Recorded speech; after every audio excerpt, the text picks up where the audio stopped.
Alhamdulillah Allah masih memberikan nikmat iman dan Islam bagi kita semua. Masih semangatkan mendengarnya? Mari kita lanjutkan kisah tentang nenek moyang Rasulullah Muhammad. Nabi Ibrahim berangkat ke Mekah. Sahabat filahku, dengan izin Allah, Bunda Hajar pun mengandung. Tidak lama kemudian, lahirlah bayi kecil yang diberi nama Ismail. Dengan dada yang dipenuhi kasih sayang, dan rasa syukur mendalam atas karunia Allah, Nabi Ibrahim mendekap Ismail erat-erat. Sudah puluhan tahun beliau menantikan seorang anak, kini pada usia senja, anak yang didambakan lahir. Air mata sang Nabi berlinang-linang menahan haru. Engkaulah belahan jiwaku, engkaulah penerus dakwaku kelak, bisik Nabi Ibrahim kepada bayinya yang mungil. Sejak itu, hari-hari Ibrahim dipenuhi dengan tawa Ismail. Di sela-sela kesibukan berdakwah, beliau selalu menyempatkan diri untuk menggendong sang bayi. Bunda Sarah juga sangat menyayangi Ismail. Beliau sering membantu Bunda Hajar mengasuh sang bayi. Lihat, Kanda, bisik Bunda Sarah sambil mendekap Ismail, alangkah miripnya bayi lucu ini denganmu. Nabi Ibrahim tersenyum mendengar perkataan itu. Bunda Sarah pun membalas senyumnya. Namun, sahabat filah, Nabi Ibrahim adalah suami yang lembut. Beliau tahu bahwa walaupun sangat menyayangi Ismail, sebenarnya Bunda Sarah sangat ingin memiliki putra yang lahir dari rahimnya sendiri. Putra saleh yang akan melanjutkan dakwah mereka. Nabi Ibrahim menyadari betapa beratnya perasaan Bunda Sarah. Beliau sangat ingin meringankan beban itu. Karena itu dalam setiap kesempatan berdoa, Nabi Ibrahim dan Bunda Sarah meminta agar Allah berkenan menurunkan seorang lagi penerus dakwah dari rahim Bunda Sarah. Sahabat filah, belum lagi doa itu terkabul, Allah yang Maha Penyayang menurunkan sebuah ujian yang sangat berat. Nabi Ibrahim dititah untuk membawa Bunda Hajar dan bayinya pergi ke suatu tempat yang sangat jauh. Sebuah tempat sunyi, tak berpenghuni di tengah gurun yang tandus dan gersang. Perpisahan ini terasa sangat berat di hati Bunda Hajar dan Bunda Sarah. Namun, kehendak Allah ada di atas segalanya. Atas kehendak Allah SWT jua, Nabi Ibrahim mengajak Bunda Hajar dan bayinya pergi jauh sekali, ke tengah sebuah lembah tandus yang sekarang disebut Mekah. Tempat itu merupakan tempat persinggahan rombongan pedagang. Akan tetapi, saat itu adalah saat-saat paling sepi sepanjang tahun. Tidak ada satu orang pun yang tampak di sana. Aku harus meninggalkanmu, kata Nabi Ibrahim kepada istrinya. Apakah ini kehendak Allah SWT? Tanya Bunda Hajar. Nabi Ibrahim mengangguk pasti, Allah pasti menjagamu dan anak kita. Kemudian, Nabi Ibrahim pergi meninggalkan Bunda Hajar dan Ismail dengan bekal seadanya. Tidak lama kemudian, air pun habis. Ismail menangis kehausan. Bunda Hajar kebingungan, apalagi saat itu air susunya pun tidak keluar. Kemana dia harus mencari air di tempat setandus ini? Bunda Hajar berlari ke puncak bukit terdekat. Ya Allah, hindarkan kami dari mati kehausan. Berikanlah kepadaku jika di sisimu ada air. Namun, tidak dilihatnya sumber air. Beliau pun berlari ke puncak bukit sebelahnya dengan dada berdebar penuh harap. Akan tetapi, tidak juga terlihat air. Hanya pasir dan pasir di mana-mana. Begitulah sahabat filahku, Bunda Hajar berlari bola-bali antara Bukit Safa dan Marwah.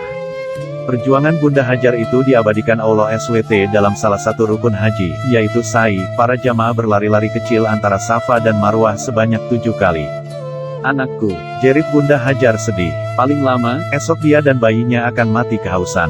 Akan tetapi Allah Maha Kuasa. Ketika Ismail menendang-nendang pasir sambil menangis, keluarlah mata air yang terus dan terus memancar. Nama mata air itu adalah Zam-Zam. Berkat pertolongan Allah SWT, Bunda Hajar dan bayinya dapat selamat.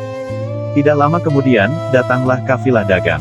Karena ada sumur Zam-Zam, mereka bisa menetap. Ketika Nabi Ibrahim datang menengok, tempat itu sudah jadi pemukiman. Alangkah bahagianya Nabi Ibrahim AS melihat Ismail telah tumbuh menjadi anak yang saleh.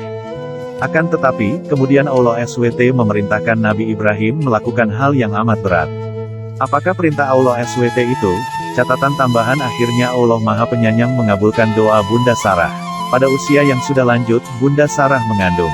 Kemudian, lahirlah Nabi Ishak. Dari keturunan Nabi Ishak inilah kelak lahir Nabi Yakub, Yusuf, Ayub, Zulkifli, Syuaib, Yunus, Musa, Harun, Ilyas, Ilyasa, Daud, Sulaiman, Yahya dan Isa. Sementara, dari Nabi Ismail, lahirlah Nabi Muhammad. Karena itu, Nabi Ibrahim disebut Abul Anbiya, bapak para nabi. Zam-Zam tertimbun karena kelalaian manusia, badai dan banjir. Sumur Zam-Zam pernah tertimbun dan dilupakan orang.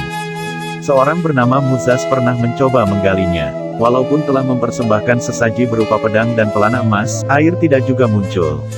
Sumur Zam-Zam akhirnya berhasil digali oleh Abdul Muthalib, kakek Nabi Muhammad SAW. Allah ingin menguji Nabi Ibrahim, manakah yang lebih beliau cintai, Allah atau Ismail? Melalui mimpi, Allah memerintahkan Nabi Ibrahim menyembelih putra kesayangannya itu. Saat pagi hari tiba, Nabi Ibrahim memanggil Ismail, "Anakku." Dalam tidur, ayah bermimpi menyembelihmu. Apa pendapatmu, nak, ayah? Jika ini kehendak Allah, lakukan apa yang diperintahkan kepadamu. Jangan takut, ayah, insya Allah aku termasuk orang yang sabar. Nabi Ibrahim memeluk Ismail erat-erat dengan penuh haru, "Ayah mencintaimu, nak. Ayah bangga kepadamu." Nabi Ibrahim membawa Ismail jauh dari rumah. Ketika sampai di tempat ia akan disembelih, Ismail berkata, "Ayah, jangan ragu, lakukanlah perintah Allah ini. Kalau ayah akan menyembelihku, ikatlah aku kuat-kuat agar ayah tidak terkena darahku. Aku takut darahku mengotori bajumu sehingga pahalaku berkurang.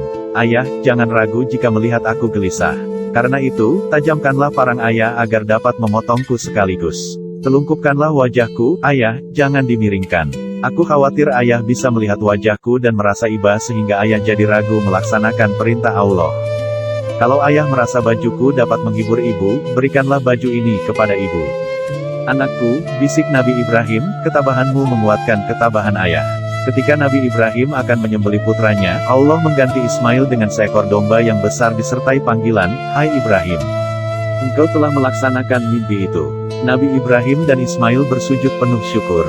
Mereka telah membuktikan bahwa mereka amat mencintai Allah melebihi segalanya. Setelah Ismail tumbuh menjadi pemuda yang gagah dan solih, Nabi Ibrahim memanggilnya, "Anakku, Allah memerintahkan kita membangun Baitullah dekat sumur Zam-Zam. Dengan izin Allah, aku akan membantumu," jawab Ismail. Kemudian, keduanya bekerja keras. Ismail mengangkat batu-batu, membelah, dan meratakannya. Sementara itu, Nabi Ibrahim menyusunnya menjadi sebuah bangunan. Agar dapat meletakkan batu-batu di tempat yang tinggi, Nabi Ibrahim berpijak di atas sebuah batu. Jika satu bagian telah selesai dikerjakan, beliau memindahkannya ke bagian lain sebagai tempat pijakan lagi. Demikian dilakukan terus sampai seluruh bagian Ka'bah selesai dibangun. Telapak kaki Nabi Ibrahim membekas di atas batu pijakan tersebut. Jika kita pergi ke Masjidil Haram, kita dapat melihatnya dalam sebuah rongga berkaca. Batu itu dinamakan Makam Ibrahim. Artinya, tempat berpijak Nabi Ibrahim. Setelah menyelesaikan pembangunan Ka'bah, Nabi Ibrahim dan Ismail berdoa, "Ya Allah, terimalah apa yang telah kami kerjakan. Engkau Maha Mendengar lagi Maha Mengetahui." Kemudian Allah memerintahkan agar tempat itu dijaga kesucian dan kebersihannya sebagai tempat beribadah, tawaf, ruku' dan sujud. Setelah itu, Nabi Ibrahim kembali ke Palestina. Sahabat filahku, tak lama kemudian, Ismail menikah. Namun, belum berapa lama, rasa gembira itu berubah duka karena Bunda Hajar wafat. Ismail amat kehilangan ibunya. Betapa tidak, ia ditinggal oleh orang yang sangat ia sayangi dan menyayanginya. Mendengar istrinya wafat, Nabi Ibrahim yang telah berusia lanjut datang ke Mekah. Ketika tiba di rumah Ismail, Nabi Ibrahim diterima oleh menantunya. "Bagaimana kehidupan kalian?" tanya Nabi Ibrahim. "Hidup kami susah dan terlalu sederhana. Bahkan, sekarang pun saya tidak dapat menyuguhkan apa-apa kepada Bapak," keluh istri Ismail. Nabi Ibrahim termenung. Ia pun berdiri dan pamit. "Sampaikan kedatanganku kepada Ismail. Katakan juga kepadanya bahwa aku ingin agar ia mengganti gerbang rumah ini." Ketika Ismail pulang, istrinya menyampaikan pesan ini. "Itu ayahku," kata Ismail, "pesan itu memerintahkan agar saya menceraikanmu karena kamu tidak berlapang dada menjalani hidup kita yang sederhana." Setelah melaksanakan pesan ayahnya, Ismail menikahi wanita yang lain.